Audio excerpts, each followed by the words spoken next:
5 मैं आपको ऐसी चीजें आज बताऊंगा जो आपको सक्सेसफुल होने के लिए एक क्रिश्चियन लाइफ में चाहिए, और अगर ये नहीं है आपकी लाइफ कच्ची पक्की होगी और परमेश्वर ने चाहा आपकी लाइफ ऐसी हो, आपकी लाइफ डगमगाए। बाइबल कहती है परमेश्वर का रास्ता, धर्मी का रास्ता एक ऐसे सूर्य के समान है जिसकी ज्योति दोपहर तक बढ़ती ही जाती है।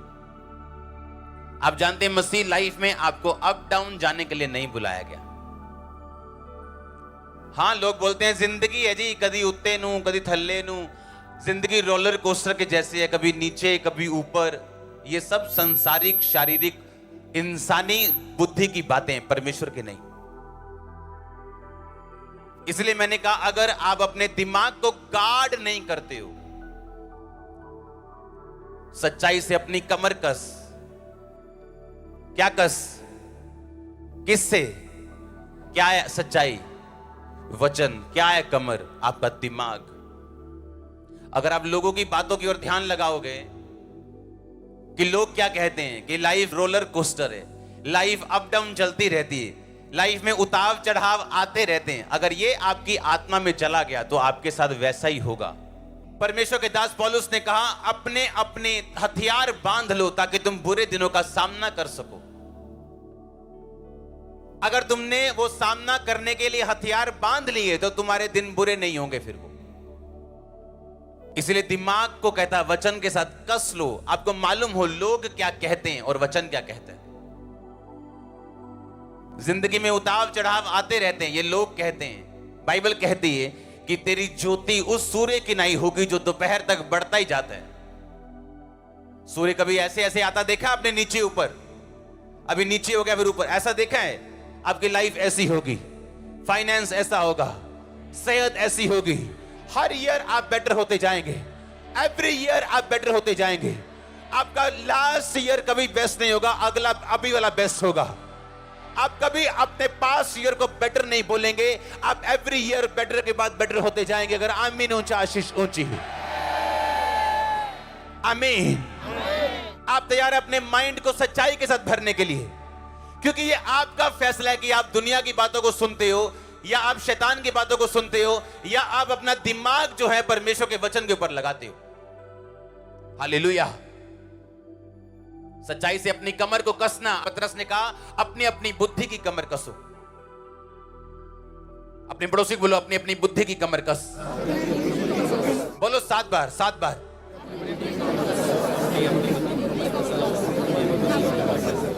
आमीन। सच्चाई क्या है? वचन। बुद्धि क्या है? अगर ये कसा हुआ नहीं है वचन से, आपको लोगों का ओपिनियन मैटर करेगा। लोग क्या कहते हैं मुझे परवाह नहीं, मैं प्रभु की हुजूरी में बोल रहा हूं। अगर प्रभु ने मुझसे कहा और आपकी बेहतरी के लिए कुछ है, मैं उसे करूंगा। लोग कुछ भी करें, पहले विरोध करेंगे, फिर मेरी कॉपी करेंगे, बाद में सहमत हो जाएंगे। Don't worry.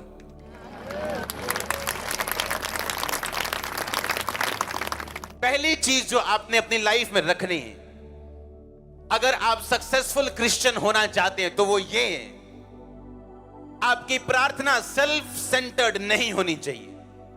लिख लो पहला पॉइंट।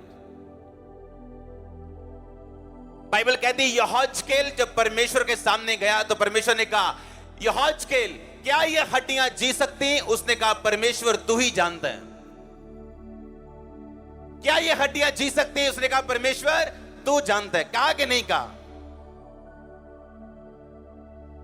यहोजकेल अगर ये कहता हां परमेश्वर ये हड्डियां जी सकती तो वो गलत होता। क्यों?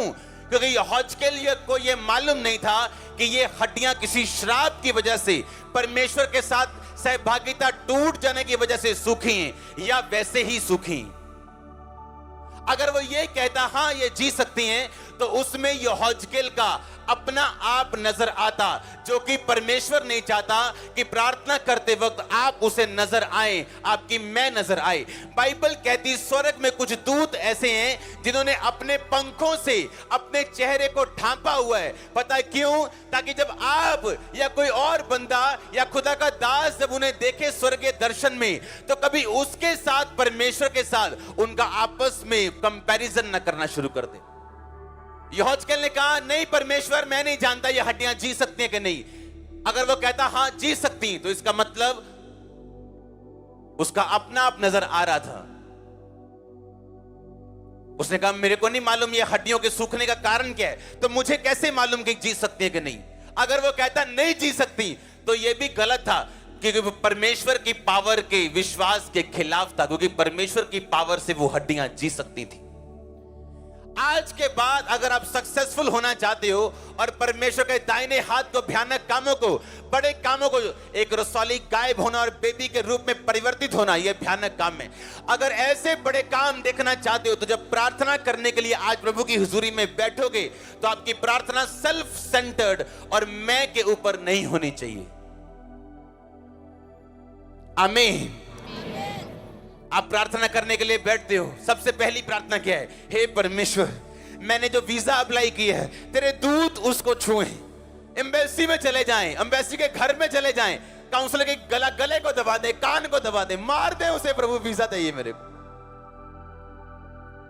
इसका मतलब आपकी प्रेयर सेल्फ सेंटर्ड है और पूरे चांस हैं आपकी प्रार्थना का उत्तर ना आने की, क्योंकि बाइबल इस प्रकार कहती, उसमें लिखा तूने मांगा पर पाया नहीं, इसलिए तू व्यभिचार में उसे उड़ा दे।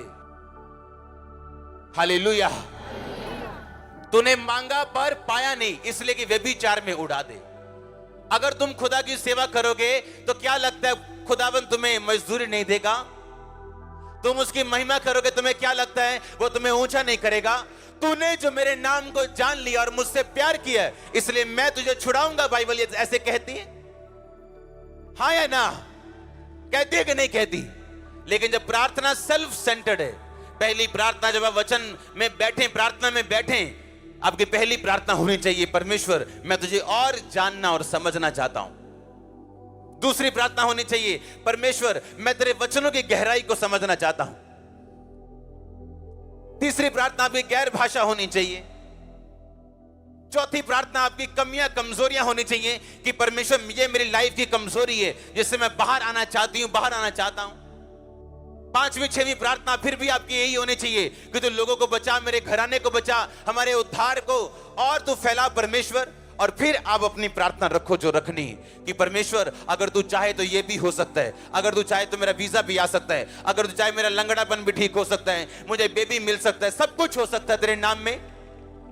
पर आपकी पहली प्रार्थना ही ऐसी है जिससे परमेश्वर को लगता है कि आप सिर्फ सेल्फिश लोग हैं और अपने मोटिव्स को आप मेरे से पूरा करवाना चाहते हैं। बस आपको कंटेनर से प्यार नहीं, लेकिन जो कंटेनर के अंदर चीजें हैं आपको उससे प्यार है। आपको बाप से प्यार नहीं, पर बाप की प्रॉपर्टी से प्यार है। ऐसे बच्चे नाजायज कहलाते हैं और गलत कहलाते हैं। ऐसे बच्चों से बाप कभी प्यार नहीं करता। आपकी फर्स्ट प्रेयर होनी चाहिए परमेश्वर में बढ़ने के लिए, अपने उद्धार में बने रहने के लिए, उसका थैंक्स करने के लिए पास्ट में जो उसने आपकी लाइफ में काम किए।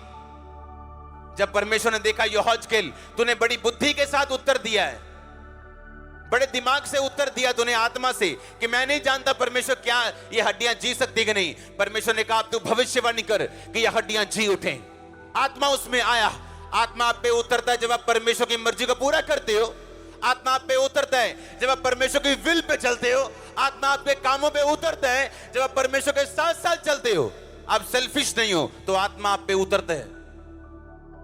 आज लोग सेल्फिश हैं, आत्मा नहीं उतरता उन पे, उनका सारा ध्यान इस बात पे, जैसे ये बहनें आजाद हुई, मुझे भी प्रभु आजाद करे। जैसे उस भाई को परमेश्वर ने ब्लेस किया लाखों के घरों से, मुझे ब्लेस करें। उन्हें कोई ध्यान नहीं कि क्या आज मैं प्रेयर करके आया हूं, मेरी बाइबल पूरी है, पवित्रता ही सही है, मैं सब कुछ कर रहा हूं, आज मैं संडे प्रभु के घर में हूं या नहीं। नहीं, इन बातों की और कोई ध्यान नहीं। इसका मतलब हम वही हैं जिसके बारे में वचन कहते हैं कि तूने मांगा और पाया नहीं, इसलिए कि तू व्यभिचार में उड़ा दे। हीलिंग देने के लिए प्रभु तैयार है, लेकिन हीलिंग के बाद करोगे क्या? चंगाई देने के लिए वो तैयार है, आपको डिलीवरेंस, छुटकारा देने के लिए तैयार है, लेकिन करोगे क्या उसके बाद? कुछ लोग आज पवित्रता ही में है, पता क्यों? क्योंकि शैतान के अटैक होते हैं उन पे, दुष्ट आत्मा के। लड़कों के पास जाने के लिए टाइम नहीं है उनके पास, लेकिन जैसे ही वो दुष्ट आत्मा से चर्च में आके फ्री हुए, अब फ्रेंडशिप कर रखी। तो क्या थे आप बीमार अच्छे थे, आप बचे हुए तो थे, आप स्वर्ग तो जा रहे थे। तो ऐसा परमेश्वर को मौका मत दो कि वो आपको ज्यादा बीमार रखना उत्तम समझे आपको चंगाई देने से। आपको यह भी बताना है अपनी चंगाई छुटकारा लेने के बाद कि आप बेटर हुए अपनी स्पिरिचुअल लाइफ में भी उसको लेने के बाद, आप अच्छे हुए उससे भी। प्रेयर बड़ी है आपकी, बाइबल रीडिंग बड़ी है आपकी, चर्च में आप ज्यादा आए, आपने प्रार्थना ज्यादा की है, आपको थैंक्स करना है परमेश्वर का। पुराने टाइम में मुंह से थैंक्स करने नहीं जाते थे, थैंक यू गॉड, बकरियां लेके जाते थे, हाँ, भेड़े लेके जाते थे, अपने कर्मों से थैंक्स करते थे, वो एफर्ट से, पैसों से थैंक्स करते थे, और परमेश्वर को मालूम था ये रियल थैंक्स है। आमीन, आमीन। पहला पॉइंट जो आपको मानना है वो ये है, आपकी प्रार्थना सेल्फ सेंटर्ड नहीं होनी चाहिए, आपके मांगने का मकसद सही होना चाहिए। आमीन। आप तैयार हैं इस पॉइंट को फॉलो करने के लिए? आमीन। छोटा ऊंचा चाहिए, सब सेक्शन से और ऑनलाइन से। हालेलुया। पहला पॉइंट क्या है? आपकी प्रार्थना सेल्फ सेंटर्ड नहीं होनी चाहिए, मोटिव उसका सही होना चाहिए। आमीन। ये नहीं है प्रभु चंगाई ले ले, अब क्या मानना है परमेश्वर को? तूने मांगा और पाया नहीं, इसलिए कि तू व्यभिचार में उड़ाना चाहता है। पहला पॉइंट क्या है मुझे सुनना है? प्रार्थना कैसी होनी चाहिए? परमेश्वर के ऊपर केंद्रित होनी चाहिए। आपको क्या लगता है कि अगर मुझे परमेश्वर ने अपनी महिमा के लिए बुलाया तो आपको किस लिए बुलाया? हर एक व्यक्ति उसकी महिमा करने के लिए बुलाया गया, बाइबल कहती है। आपको अब ढूंढना है कि आप किस पार्ट में बुलाए गए हो, किस हिस्से में बुलाए गए हो, कहां खुदा की महिमा परमेश्वर आपसे चाहता है। जब सेल्फ सेंटर्ड नहीं रहेंगे और कारण, मोटिव खुदा की महिमा होगा, चाहे वो लंबा बड़ा घर लेने का हो, चाहे वो ब्लेसिंग लेने का हो, उसका मकसद आपको परमेश्वर की महिमा जब आप प्रूफ कर देंगे, वो ब्लेसिंग आपके पास होगी। आपकी हड्डियां हील हो रही हैं इस वचन में, आपके ब्रेन हील हो रहे हैं इस वचन में, और आमीन। लंबा ब्लेसिंग, लंबी चर्च। हालेलुया। दूसरा पॉइंट जो आपको अपनी लाइफ में रखना है कि आप कामयाब रहें, अपने सिर के ऊपर से आपको तेल खत्म नहीं होने देना। मैं सरसों के तेल की बात नहीं कर रहा हूं, मैं एक अभिषेक की बात कर रहा हूं। आमीन। अगर आपकी लाइफ में अभिषेक की कमी है, आप मारे जाओगे, आत्मिक रूप से और शारीरिक रूप से भी हो सकता है। बिन्यामीन जो गोत्र था, बाइबल कहती है वो ऐसा गोत्र था जिसका निशाना कभी नहीं चूकता था। बिन्यामीन ऐसा गोत्र था जिसका निशाना कभी नहीं चूकता था। अगर वो किसी को गोफन से मारे तो उनका निशाना कभी नहीं चूकता था। और शाऊल राजा बिन्यामीन गोत्र में से था। ध्यान से समझना है। आमीन। अपने पड़ोसी को बोल, तेल। फिर से बोलो ऊंची आवाज में, बोलो सिर पे तेल रख। अपने सिर पे तेल रख। फिर से ऊंची आवाज में बोलो। आप जानते हैं बिन्यामीन जो था, बिन्यामीन ऐसी गोत्र था जो स्लिंग मारते थे, जो गोफन मारते थे या भाला मारते थे, उनका निशाना कभी नहीं चूकता था। लेकिन अगर आप ध्यान से बाइबल में पढ़े, जब शाऊल राजा ने दाऊद को मारने के लिए अपना भाला पकड़ा और सीधा दाऊद को मारा तो वो दाऊद को लगा नहीं। ऐसे है कि नहीं? हाँ, लगा दाऊद को कि नहीं लगा? नहीं लगा। हाँ या ना? और अगर आप उसको देखें फिर से, शाऊल को, जब उसके बेटे ने उसके साथ गद्दारी की और शाऊल ने उसको मारना चाहा, तब निशाना फिर चूक गया। हाँ या ना? इसमें दो चीजें हैं, इसमें दो चीजें हैं। अपने पड़ोसी को बोलो, दो चीजें हैं। अगर से तेरे सिर पे तेल है तो शैतान का हर निशाना चूकने वाला है। बोलो बोलो अपने पड़ोसी को। आमीन। अगर आपके सिर पे तेल है तो शैतान का निशाना चूकेगा। एक ही कारण है कि शाऊल दाऊद को मार नहीं पाया, दाऊद के सिर पे तेल था जो उसको शमूएल नबी ने दिया था। अपने तेल की रक्षा करो। व्यभिचार आपके तेल को खत्म करते हैं, ब्लू फिल्म आपके तेल को खत्म करती है, नशा आपके तेल को खत्म करते हैं, झगड़े आपके तेल को खत्म करते हैं। अपने तेल की रक्षा करो चर्च, शैतान का निशाना फिर चूकने वाला है। मैंने ऐसे लोग देखे हैं, शैतान उन पे अटैक नहीं कर पाया, लेकिन शैतान ने पाप करवाया उनसे, गलतियां करवाई उनसे और उस तेल से बाहर लेके गया और फिर उनको मारा उसने। अपने तेल की रक्षा करना यह आपका पहला काम है। बाइबल कहती गंधी का तेल भी सड़ने और बसाने लगता है अगर मरी मक्खियां उसमें चली जाएं। गंधी का तेल एक सुगंधित तेल होता था, महंगा तेल होता था, लेकिन उसमें भी बदबू आने लगती है अगर मरी मक्खियां, अगर पाप उसमें चला जाए तो। आज से मेरी प्रेयर ये है कि आपका तेल कभी खत्म ना होने पाए, आप कभी शर्मिंदा ना होने पाए। अगर आमीन ऊंचा है चर्च। आप इमेजिन कर सकते हैं 5 कुंवारियां समझदार थी, 5 मूर्ख थी। समझदार ने और तेल लिया और वो शर्मिंदा नहीं हुई। आप उन्हीं लोगों को शर्मिंदा होते देखते हैं अपनी लाइफ में जिनके अंदर तेल की कमी है, अभिषेक की कमी है, सामर्थ की कमी है। शाऊल बिन्यामीन के गोत्र का ऐसा राजा जिसका निशाना कभी नहीं चुका, 2 बार उसका निशाना चुका। पहली बार उससे जिसके सिर के ऊपर तेल था, दाऊद के ऊपर, और दूसरी बार उससे जिसके सिर के ऊपर तेल था, उसकी मदद करने के कारण योनातन के ऊपर भी वो निशाना नहीं लगा। आप 2 तरह से सुरक्षित रहते हैं, एक तो आपके अपने सिर के ऊपर तेल हो और दूसरा जिसके ऊपर है उसको सपोर्ट करना। आप बचते हैं फिर। पहला आपके अपने सिर के ऊपर तेल होना, दूसरा उसको सपोर्ट करना जिसके सिर के ऊपर तेल है। शैतान का निशाना आप पर चूकने वाला है। आप बचने वाले हो, ये प्रोफेसी है। आप बचने वाले हो, ये प्रोफेसी है। आमीन ऊंचा चाहिए, ब्लेसिंग ऊंची चर्च। मैंने कहा शैतान का निशाना चूकने वाला, अगर आमीन ऊंचा आशीष आपकी। आप मेरी बात को समझ पा रहे हैं कि नहीं? पहला आपके अपने सिर के ऊपर तेल हो, दूसरा उसको सपोर्ट करना जिसके सिर के ऊपर तेल। बिन्यामीन जिसका निशाना कभी नहीं चूकता, दाऊद के ऊपर से चूका, योनातन के ऊपर से चूका। उस शैतान ने जिसने आपके मोहल्ले में 10 मारे, आपको नहीं मार पाएगा। मैंने अगर अपनी लाइफ में किसी चीज को सुरक्षित रखा है, वो मेरा तेल है। ये नहीं जाने दिया। विरोध सह लिया, बातें सुन ली, सब कुछ कर लिया, पर तेल नहीं जाने दिया। आप इसलिए यहां बैठे हो आज। तेल, अगर सिर पे तेल है तो शैतान का निशाना चूकने वाला है। आपके बच्चे सेफ हैं, आपका बिजनेस सेफ है।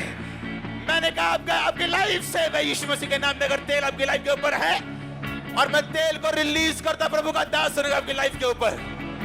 आमीन ऊंचा आशीष ऊंची चर्च।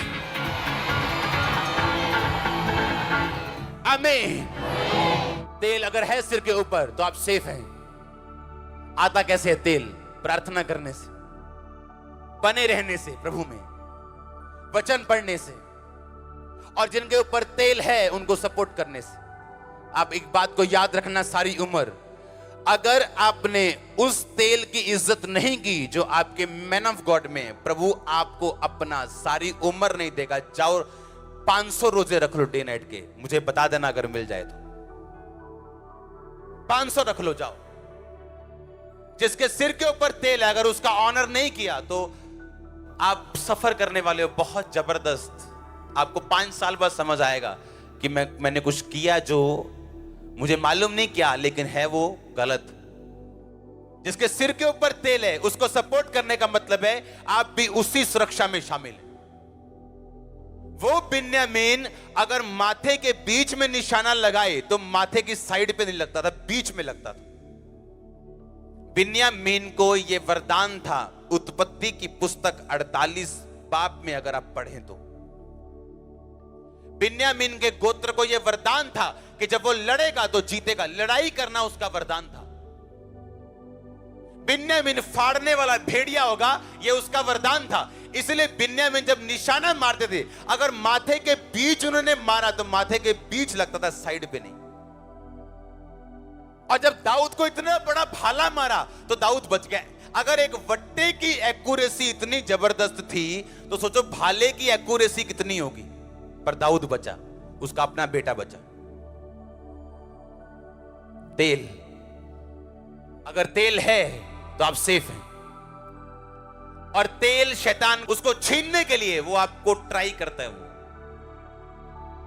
वो ट्राई करता है, ये तेल से उसको नफरत है और उसको इस तेल, इस अभिषेक की वैल्यू मालूम है, क्योंकि उसके पास आज भी तेल है, शैतान के पास। अपने पड़ोसी को बोलो तेल।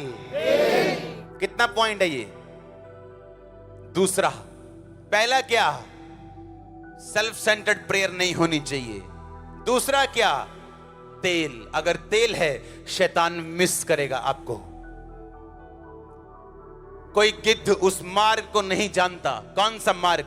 वो मार्ग जिसमें आप हैं, वो मार्ग अभिषिक्त होने के बाद जो परमेश्वर आपको देता है। दो तरह के रास्ते होते हैं।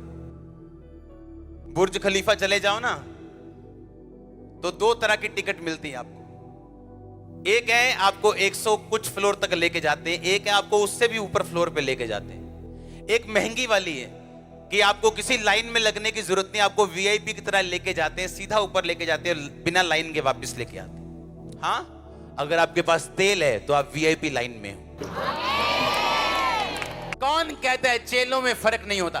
कौन कहता है सब परमेश्वर की निगाह में एक समान है? ये गलत है, बाइबल ऐसे नहीं कहती। बाइबल कहती वो चेला जिससे प्रभु यीशु अधिक प्यार करता था, यूहन्ना। वो चेला जिसने सबसे अधिक काम किए, पौलुस। वो चेला जिसके पास भेद थे और कलीसिया के खंबे समझे जाते थे, पिलर समझे जाते थे, कलीसिया का मेन भार उन पे था, पतरस, याकूब, यूहन्ना। पतरस का सगा भाई इस पिलर में शामिल नहीं है, पर है चेलों में। आमीन। अगर तेल है तो आप फर्क हैं, आप में फर्क है, दूसरों में आप में फर्क है। अपने पड़ोसी को बोलो तेल की रक्षा कर। बोलो पड़ोसी को, अपने तेल की रक्षा कर। बोलो, आपका सिर यीशु के नाम में अभिषेक तेल से, और सारी शैतानी ताकतें जारी यीशु मसीह के नाम में। आज ऑनलाइन में आपके साथ हूं, यीशु मसीह के नाम में। जो शैतान आपका तेल चुराता आया, आज मैं उसको भगाता हूं यीशु मसीह के नाम में। उसकी सारी योजना को कैंसिल करता हूं। आमीन हो जा यीशु जी। अपने पड़ोसी को बोलो तेल की रक्षा कर। आमीन। आज जो टेस्टिमनीज आप देखते हो ना, ये नॉर्मल टेस्टिमनीज नहीं है, मेरा दिल जानता है इसको। ये आसान नहीं है, मैं आपको झूठ नहीं बोलना चाहता हूं। इस मसीह को लेने से पहले मैंने इतनी फाइट की है अपने अंदर कि आप डेथ लेना पसंद करोगे, ये फाइट लेना पसंद नहीं करोगे। मैंने फाइट की अंदर, और मुझे एक बात मालूम थी कि अगर मैं प्रभु के साथ खड़ा रहा तो कुछ रिजल्ट जबरदस्त आने वाला है। 2011 में, 10 में, 12 में आप चलते हो होलीनेस में, जब आपके आसपास सब व्यभिचार में, आपको पैसों का लालच नहीं, आप परमेश्वर पर यकीन रखना जानते हो। आपको डे बाय डे वो तेल देते हैं, और तेल बढ़ाता है, फिल करता है, रिफिल करता है, रिफिल करता है, कंटेनर बड़ा करता है। बोतल से आप बड़ी चीज में आते हो, कंटेनर में आते हो, फिर बड़े ट्रक में आते हो, आप तेल बढ़ता है आपका। हजूरी कभी नहीं बढ़ती, प्रभु की हजूरी कम बढ़ती नहीं, और ना हजूरी महसूस होती। जो आपको महसूस होता है संडे आके, वो तेल है, वो अभिषेक है, हजूरी नहीं। हजूरी को कभी महसूस नहीं किया जा सकता, तेल को किया जा सकता है, अभिषेक को किया जा सकता है। अगर आप सच्चे विश्वासी हैं, आपका तेल कभी खत्म नहीं होगा। अगर आपके घर में 10 लाख की हीरे की अंगूठी पड़ी है, उससे ज्यादा ध्यान तेल पे रखना, अपने सिर पे। लाखों की प्रॉपर्टी पड़ी, ध्यान रखना, लेकिन इसका ज्यादा ध्यान रखना जो आपके आत्मिक सिर के ऊपर जो प्रभु का अभिषेक है। भाई लड़कियां आएंगी आपको भरमाने, नोट कर लेना, क्योंकि वो तेल जो आपके सिर के ऊपर है वो पसंद नहीं उसको, और शैतान यूज करेगा लड़कियों को और लड़कों को, आपकी लाइफ वो यूज करेगा, उसको यूज करेगा आपके तेल को। फिनिश, अगर तेल खत्म हो गया, जाओ फिर जहां जाना है, लो यीशु का नाम। शैतान भी लेता है, आप भी लो, वो भी डरता है परमेश्वर से, आप भी डरो। मैं आपको 5 चीजें आज बताऊंगा, अगर फॉलो कर ली तो कांग्रेचुलेशन है। आपकी प्रेयर्स अपने पे नहीं होनी चाहिए कि मैं क्या चाहता हूं, मेरे अगर स्पिरिचुअली सब खाने पूरे हैं तो मैं मांग सकता हूं, क्योंकि वो मेरा बाप है, मेरा उद्धार करता है, मेरे लिए सब कुछ बनाया गया, क्यों ना देगा मुझे। अपना तेल खत्म मत होने देना, नहीं तो मूर्ख कुंवारियां कहलाएंगे आप, और परमेश्वर कहेगा मैं तुम्हें जानता तक नहीं। जिसके सिर के ऊपर तेल खत्म हो गया, फिनिश हो गया, वो नाम का ईसाई रह गया, वो शैतान उससे डरता नहीं, उसकी परवाह नहीं करता, और जब शैतान भाला मारेगा वो मिस भी नहीं होगा, वो लगेगा भी। एक तो ये बात है कि आप गाड़ी चला रहे हो और एक्सीडेंट हुआ, क्या करें, आपकी गलती थी। एक ये है कि कोई गाड़ी चला रहा है, उसका टायर घूमा, उसको गलती लगी और आप में बच गया, आपकी गलती है क्या? अगर मस्सा है, मैंने कहा अगर तेल है, तो आप खुद तो गलती से बचोगे ही, दूसरों की गलती का भी शिकार कभी नहीं होंगे आप खुद तो बचेंगे ही, लेकिन दूसरे की गलती से भी आपको एक्सीडेंट नहीं मिलेगा। ये प्रोफेसी है, ये डिक्लेरेशन। अगर आमीन ऊंचा, आशीष ऊंची। हालेलुया। दूसरा पॉइंट क्या है? तेल। तो शैतान मिस करेगा आपको, आप बचाए गए हैं, आप बचाए जाएंगे। आमीन ऊंचा। हालेलुया। एक विश्वासी की लाइफ में जो प्रार्थना सेल्फ सेंटर्ड नहीं होनी चाहिए, सिर्फ अपने लिए नहीं होनी चाहिए। दूसरा, उसकी लाइफ में तेल खत्म नहीं होना चाहिए। तीसरा, अपने बीज का अगर आपने ध्यान ना रखा, आप फिनिश हैं। यीशु मसीह ने कहा मेरा राज्य एक ऐसे बीज के समान है, ऐसे मस्टर्ड, ऐसे राई के दाने के समान है, जब वो बोया गया। लिखा जब बोया गया, जब वो बढ़ा तो ऐसे पेड़ के समान हो गया कि आकाश के पक्षी उस पर बसेरा कर सके। बाइबल कहती है आपको बीज जो दिया गया आपके खाने के लिए नहीं दिया गया। आप राई के बीज का तड़का भी लगा सकते हो, लगाते हैं ना लोग, हाँ? या तो तड़का लगा के अच्छी सब्जी बना के खा जाओ और वो खत्म है 5 मिनट में, या उसको बोना पड़ेगा आपको और पेशेंटली आपको वेट करनी पड़ेगी उसको ग्रो होने के लिए, उसको बढ़ता हुआ देखने के लिए। हर वो विश्वासी, मूर्ख विश्वासी जो अपने बीज को खा जाते हैं, आपको टेस्टिमनी दी परमेश्वर ने, चाहे वो छोटी क्यों नहीं, वो बीज है। बड़ी गवाही लेने का कोई शॉर्टकट नहीं, बड़ी गवाही आसमान से डिजाइन नहीं की जाती, बड़ी गवाही परमेश्वर की ओर से निर्धारित नहीं की जाती। आपको छोटी गवाही देनी पड़ती, उसमें वफादार रहना पड़ता है, उसको फिर देना पड़ता है। आपकी गवाही बड़ी होती जाती जैसे जैसे साल और महीने बीतते जाते हैं। हाँ, जैसे उसकी गवाही है मुझे वैसी चाहिए, मिल सकती। अपने गवाही को देने से अपना बीज खाना नहीं है, अपना बीज बोना है, अपना बीज देना है। आमीन।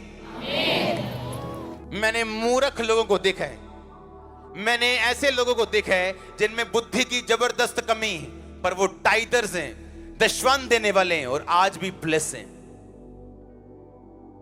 आज भी फिजूल खर्ची उनके घरों में नहीं, क्योंकि टाइट पुराने नियम का हिस्सा नहीं, ये पुराने से भी पहले का हिस्सा। जब परमेश्वर ने अब्राहम के दिल में डाला कि जो कुछ मैं तुम्हें दूंगा तो उसका 10वां हिस्सा मुझे देगा। कोई विश्वासी सक्सेसफुल नहीं हो सकता अगर वो अपने बीजों को खाने वाला विश्वासी हो। तो अगर आपने अपने तेल का ध्यान नहीं रखा तो भी आप सफल नहीं, अगर आपने अपने बीजों का ध्यान नहीं रखा तो भी आप सफल नहीं मसीह जीवन में। याद रखो, परमेश्वर आपकी प्रार्थना और आपके उपवास के द्वारा आपको कभी फाइनेंशियली आशीषित नहीं करता, क्योंकि ये सब वाचाएं हैं, वायदे नहीं। वाचा का मतलब एक परमेश्वर ने आपको वाचा दी है। याकूब ने कहा था अगर आने जाने में तू मेरी रक्षा करे तो जो कुछ तू मुझे देगा मैं उसका 10वां हिस्सा तुझे दिया करूंगा। उसकी वाचा थी, प्रभु ने उसे ब्लेस किया। इसहाक ऐसे ही था, अपने बाप के जैसा, और प्रभु ने उसे उन दिनों में 100 गुना दिया जिन दिनों में अकाल पड़ा था।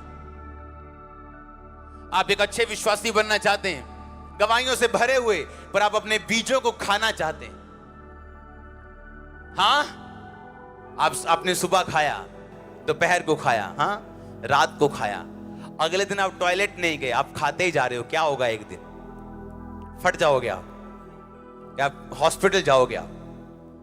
हाँ, डॉक्टर बोलेगा भुक्कड़ बस कर, खाता जा रहा है पर निकल नहीं रहा। हाँ, क्या होगा? परमेश्वर हमको देता जा रहा है, हम खाते जा रहे हैं। हाँ, गरीबों को भूल गए हम, हाँ, बीमारों को भूल गए हम, बस खा रहे हैं।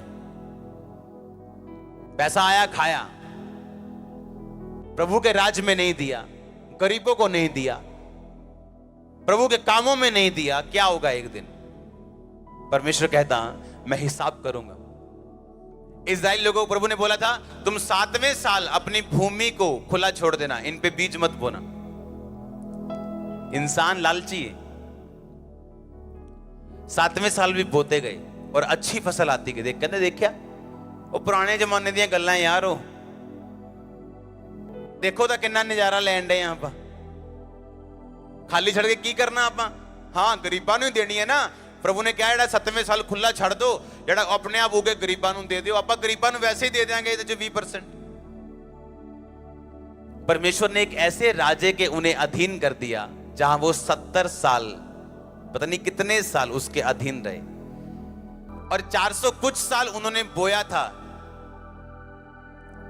7वें साल भी 400 कुछ साल, और 70 साल परमेश्वर ने उनको अधीन कर दिया। 70 साल वो जमीन बंजर पड़ी रही। हिसाब बराबर किया प्रभु, ज्यादा देना पड़ा।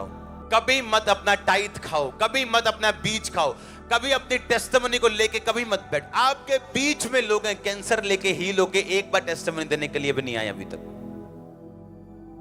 हजारों टेस्टिमनीज है मैरिजेस की, आपके बीच में बैठे लोग। एक अच्छा विश्वासी अपना बीज कभी नहीं खाता, वो अपने बीज को बोता है। लिखा वो बोने वालों को बीज देते हैं, जो बोने वाले हैं उनको बीज देता है, ताकि तुम्हारे पास सब कुछ बहुतायत से रहे। अगर आप फाइनेंशियली ब्लेस हैं, वो परमेश्वर के लिए। आप गिफ्टेड हैं परमेश्वर के लिए, कुछ कर सकते हैं प्रभु के लिए। आपका पहला हिस्सा किसके लिए है? परमेश्वर के लिए। लोग कब प्रार्थना करते मालूम है? जब सारे दिन के काम धाम गालियां निकाल के जब थक जाते हैं, रात को 1 घंटा प्रभु को देते हैं, और 45 मिनट अभी भी दुनिया से बाहर नहीं आ पाते हो। पहला घंटा अपना प्रभु को देना सुबह उठ के। आमीन। अपना पहला बीज प्रभु को देना, अपनी गवाही प्रभु को देना, अपने फाइनेंस का पहला हिस्सा देना, बाद वाला नहीं। आमीन। आप देखना, अगर आप ऑनर करेंगे परमेश्वर का, वो आपका ऑनर करेगा। ऐसा कोई नहीं जिसने प्रभु को बेइज्जत किया हो और खुद इज्जत पाई हो, ऐसा कोई नहीं। एक हॉलीवुड स्टार जिसको दुनिया सल्यूट मारती थी, एक पास्टर के मुंह पे ऐसे सिगरेट का धुआं छोड़ के बोलता है, कहता ये तेरा जीसस। उसको फेफड़े को कैंसर हो गया था कुछ दिनों के बाद।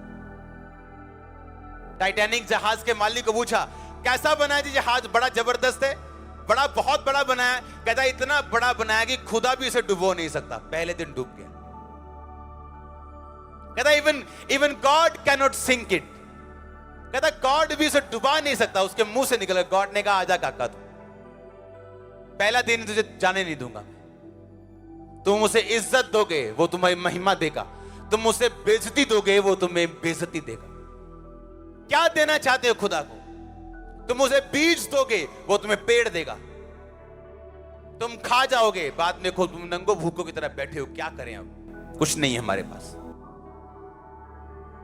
प्रभु ने जो तुम्हें दिया वो तुम्हारा बीज है, तुम्हारी फसल नहीं। बीज नहीं बोगे, फसल कभी नहीं आएगी। जोर से बोलो हालेलुया।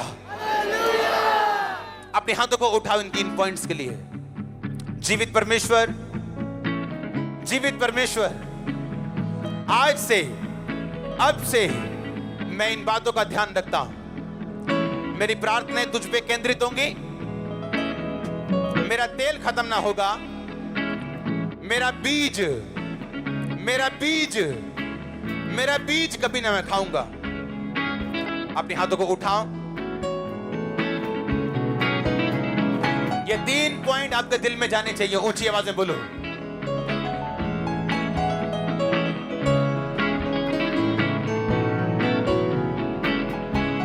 ऊंची ऊंची ऊंची आवाज में। ये बीज, ये तेल मेरी लाइफ से कभी अलग ना होगा परमेश्वर। मांगो ऊंची आवाज में थैंक यू जीसस बोलते हुए।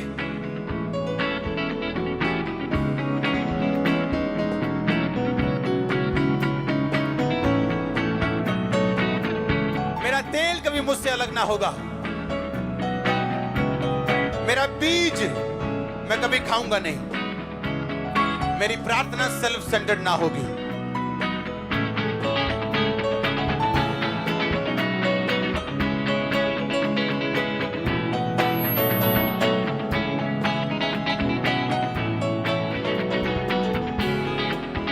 आमीन। जोर से बोलो आमीन। आप तैयार हैं इन वचनों को पूरा करने के लिए? आपको समझ आ रही है कि नहीं? आप लिख रहे हो कि नहीं? इन्हें नोट करना जरूरी है। हालेलुया। बाइबल कहती है जब परमेश्वर यीशु मसीह एक पागल व्यक्ति से मिले तो लिखा वो अपने आप को अपने पत्थरों से घायल करता था और अपने आप को ही मारता था। ऐसी शैतानी आत्माएं लोगों के बीच में मौजूद हैं जो उनको प्रेरित करती हैं कि वो खुद अपना नुकसान करें। उसे बोलते हैं सेल्फ इन्फ्लिक्टेड प्रॉब्लम्स, जो आपकी गलती की वजह से आपकी लाइफ में उतरती हैं। अगर आप सक्सेसफुल क्रिश्चियन होना चाहते हो तो आपको इस गलती से बच के रहना है। आमीन। आपको एक काम की बात बताऊं, अगर आप मोटे हैं और अपना वेट कम करना चाहते हैं और आप नहीं कर पाते, आप स्पिरिचुअल नहीं हैं। आपको मालूम है? आप बंधन में, आपका कंट्रोल नहीं है आपकी लाइफ के ऊपर। आपकी स्पिरिचुअल लाइफ में कमी। एक स्पिरिचुअल आदमी अपने खाने पे कंट्रोल कर सकता है। वो पतला होना चाहे पतला हो सकता है, उसका दिल करे सेहत बनानी, जिम जाना है, वो जा सकता है। सेल्फ इन्फ्लिक्टेड प्रॉब्लम्स वो हैं जो आपकी गलती और शैतान के बंधनों की वजह से आपकी लाइफ में आती हैं। हाँ, हमारे रिश्तेदार हैं कुछ, वो डॉक्टर के पास जाते थे, हार्ट प्रॉब्लम है जी, हार्ट प्रॉब्लम। डॉक्टर बोलता था आपके हार्ट प्रॉब्लम है, आप देसी घी मत खाया करो। ना जी, देसी क्यों कितने छड़ दिए हूं, सम तम मजा ही नहीं आता रोटी का। हार्ट अटैक से मर गए वो। सेल्फ इन्फ्लिक्टेड कि डॉक्टर मना कर रहे हैं, लोग मना कर रहे हैं, मां मना कर रही, बाप मना कर रहा है, फिर भी करना है। ये शैतान है। शैतान की वजह से कम और आपके अपनी गलतियों की वजह से ज्यादा आती। हाँ, डॉक्टर बोल रहा है अच्छा आपके एरिया में पानी गंदा है, एक फिल्टर लगाओ घर में। ना जी, कितने फिल्टर लाना, पहे नहीं। आपके कानों की बालियां फिल्टर से महंगी हैं, आप उनको बेच के फिल्टर लगवा सकते। फिल्टर नहीं लगवाएंगे, हाँ, पित्ता निकलवाने के लिए 20,000 खर्च देंगे, वो निकलवा लेंगे। पित्ता कड़ा लाएंगे, वीआर नहीं, आरओ नहीं लाना कर। कुछ चीजें जो आपके अनजाने में हो, प्रभु आपको माफ करेगा, बचा के रखे। एक आपको बोला जा रहा है कि भाई पानी चेंज करो अपना, आपको बोला, आप फिर भी मानने के लिए तैयार नहीं हो। ये सेल्फ इन्फ्लिक्टेड प्रॉब्लम्स आपकी लाइफ में जो खुदा नहीं देता, आप लेते हो। आपको डॉक्टर बोल रहा है बहन जी वेट बहुत ज्यादा है, कम करो, टांगों में प्रॉब्लम हो जाएगी। नहीं जी, एक प्रॉब्लम है आपको चैलेंज के रूप में आनी है, उसको कौन रोक सकता है? अगर खुदा आपको निकलवाना चाहता है उसमें कौन रोकेगा उसको? कोई नहीं। पर एक है आपकी अपनी गलती की वजह से। ये सेल्फ इन्फ्लिक्टेड अपने आप पे डाली हुई एक बात है। अपने शरीर का ध्यान ना रखना, अपने फाइनेंस का ध्यान ना रखना, अपने दर्शन का ध्यान ना रखना, अलर्ट ना होना, आपको सेल्फ इन्फ्लिक्टेड बनाता है। आप खुद अपने आप को घायल करते हो। आपको शैतान या परमेश्वर नहीं करता। कई बार आपको बच के रहना है सेल्फ इन्फ्लिक्टेड प्रॉब्लम से जो आपकी लाइफ में अपने आप की वजह से आए। आमीन। आपको मालूम है आपको टीवी देखने के लिए डॉक्टर ने मना किया है, आपके आंख का चश्मा 2 नंबर हो चुका है, आप फिर भी टीवी देख रहे हो, मोबाइल पे लगे हो। क्या खुदा करेगा आपकी लाइफ में? क्या करेगा? आप खुद ही जाना चाहते हो अब खूह में, तो वो क्या रोकेगा आपको? आप अलर्ट हो, अगर आप कॉन्शियस हो, आपको कोई भी प्रॉब्लम क्यों नहीं, आप प्रेयर करोगे उसका हल होगा, आप उस पर काम करोगे उसका हल होगा। बाकी सब कुछ खुदा पे छोड़ दो, अपना पॉइंट, अपना पार्ट अदा करना मत छोड़ो। आमीन, आमीन। अपना पार्ट अदा करना मत छोड़ो, बाकी जो होता है खुदा पे छोड़ो, अपना पार्ट मत छोड़ो। आमीन। आज के बाद सेल्फ इन्फ्लिक्टेड बीमारियां, प्रॉब्लम्स आपकी लाइफ में कभी ना आए। प्रभु आपको बुद्धि देकर। आमीन। ऊंचा आशीष ऊंची। हालेलुया। जोर से बोलो हालेलुया। 5वां पॉइंट लिखो अपनी कॉपी के ऊपर। अपने पड़ोसी को बोलो हम्बल बन। बोलो ऊंची बन, नम्र बन, क्योंकि वो नम्र लोगों को ऊंचा करते हैं। आमीन। क्या बनना है? 5वां पॉइंट क्या है? नम्र बन। आप जानते हैं प्रभु यीशु मसीह ने अपने चेलों को बोला, कहता सामने के गांव में जाना, तुम्हें एक बंदा घड़ा उठा के मिलेगा पानी वाला, उसको पूछना जहां प्रभु अपना फंसा खाना खाएगा वो जगह कहां है। आप जानते हैं इजरायली कौम में एक बंदे का घड़ा उठाना नॉर्मल बात नहीं थी, क्योंकि जो जनानियां, जो लेडीज बहनें होती थी, वो घड़ा उठाती थी पानी भरने के लिए, और वो पानी को लेके आती थी, लेके जाती थी। एक बंदे का घड़ा उठाना ये नॉर्मल नहीं था। आमीन। उस बंदे का घड़े उठाने का एक मतलब था, वो बंदा एक नम्र व्यक्ति था। हाँ, जैसे आज किसी जेंट्स को बोल दो, उसकी वाइफ बोल दे कि आज रात आप दाल बना दो, ले दाल बनानी। आप कई बार हेल्प कर सकते हो वाइफ की, हाँ, नो प्रॉब्लम। हम तो दोनों खाना नहीं बनाते हैं, ना वो ना मैं, लेकिन आप बना सकते हो अगर कुक नहीं है घर में तो। हाँ, अगर आप हम्बल नहीं हो तो खुदा करेगा हम्बल, वो जूतियां मार के भी करेगा, आप देख लेना। मैं आपको सच कह रहा हूं। नहीं, आपकी वाइफ नहीं करेगी आपको हम्बल, बाहर वाले करेंगे। अगर आप हम्बल नहीं है, मैंने कहा आप हम्बल नहीं है, तो बाहर वाले हम्बल करेंगे आप। जिसने तो अपने बाप से मार खाई है, उसने बाहर वाले से कभी नहीं खाई। जिसने बाप की नहीं खाई, बाहर वालों ने मारा है उसको। अगर आप हम्बल नहीं, परमेश्वर ने कहा बंदा घड़ा उठा के मिलेगा, पानी लेके बंदा जाता मिलेगा, उसको बोलना कि मैं तेरे घर में आज खाना खाना चाहता हूं, लास्ट फंसा तेरे घर में खाना चाहता हूं।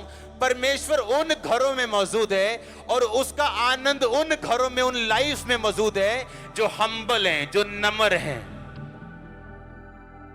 परमेश्वर ने उस घर को खाना खाने के लिए चुना जिस घर का आदमी पानी भर रहा था। परमेश्वर ने कहा मैं तेरे घर में खाना खाऊंगा। कौन था वो? सिर के ऊपर घड़ा उठाया पानी भरने के लिए आ रहा है।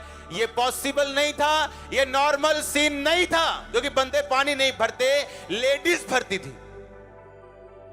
जैसे मैं आपको बोल दूं, अच्छा जाना उस एक गांव में, आपको एक बंदा झाड़ू मारता हुआ मिलेगा और रोटी पकाता हुआ मिलेगा, उसके घर जाना और बोलना यीशु मसीह तेरे घर में फंसे खाना चाहता है, लास्ट फंसे जो सारी उम्र याद की जाएगी।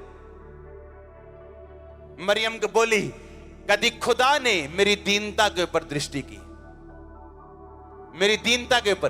धन्य है वो जो मन के दीन है, क्योंकि स्वर्ग का राज्य उनका है। आमीन। मरियम कहती परमेश्वर ने अपनी दासी की दीनता के ऊपर दृष्टि की। खुदावंद आपको नम्र करे।